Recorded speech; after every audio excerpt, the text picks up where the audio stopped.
Thank you, Mr. Chairman. Ms. Burwell, in my remarks, I talked about some proposals that Republicans have to move our healthcare delivery system in a different direction, one that more emphasizes choice, freedom, and hopefully lower costs for Americans as they buy health insurance plans. Let's talk about a few examples. For example,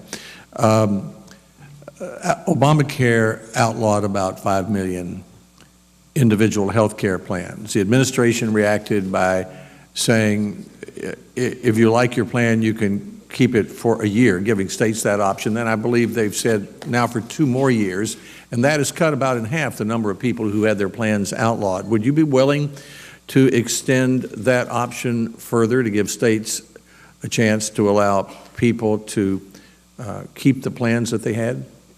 Senator, when I think about the implementation of the Affordable Care Act, there are 3 fundamental anchors that I think about. One is the issue of accessibility, the other is the issue of affordability, and the final is the issue of quality. Ms. Burwell, I only have 5 minutes, and so what about an answer to the question? Would you extend the 3 years that you now allow states to have to help people keep the plans that they want to keep?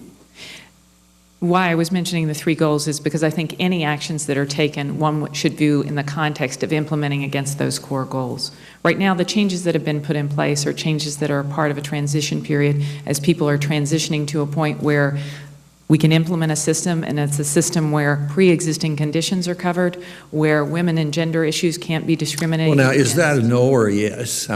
Or you just aren't prepared Senator, to say at this point? Senator, at this point, I think we want to see what is happening with regard to the issues of implementation. Well, let's take another example. Buying across state lines, there's a young woman from Tennessee named Emily who came to see me. She had a plan that cost her $53 a month that Tennessee had created. It was outlawed by Obamacare. She went on the exchange, and even with a subsidy, she's now paying $450. It has limited benefits, but it fits her health care needs and it fits her budget.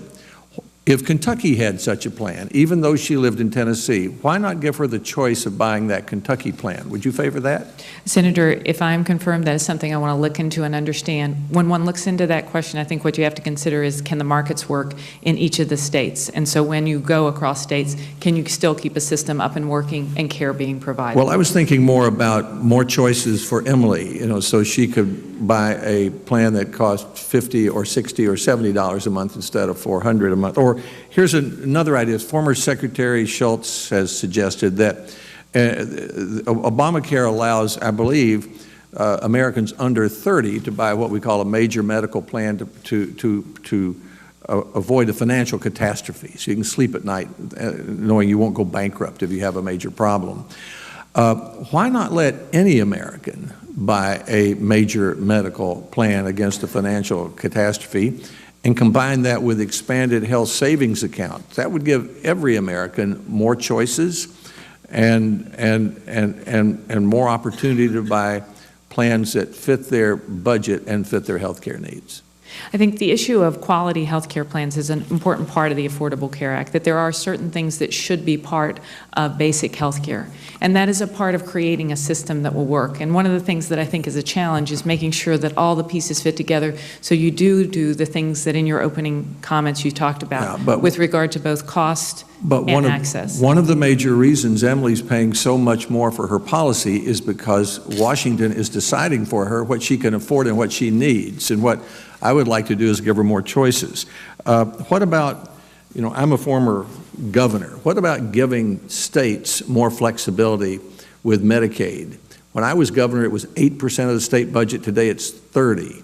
And 15 governors won't even expand Medicaid. Why not trust states to give individuals more choices, like the Cover 10 plan that Emily had, the lady? Why not expand that flexibility as a way of giving more choices and lowering costs? When the question of how one works with states, and if I were confirmed, the issue of how CMS does work with states, there have been a number of examples where flexibility has been granted, and whether that's Arkansas or other examples. I think flexibility is important. I think principles are important.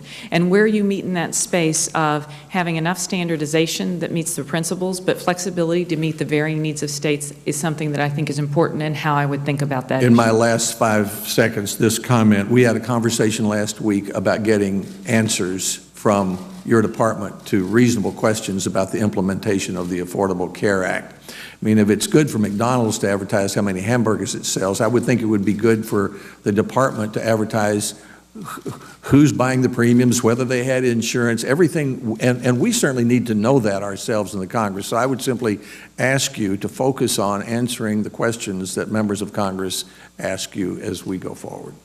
Thank you, Mr. Chairman.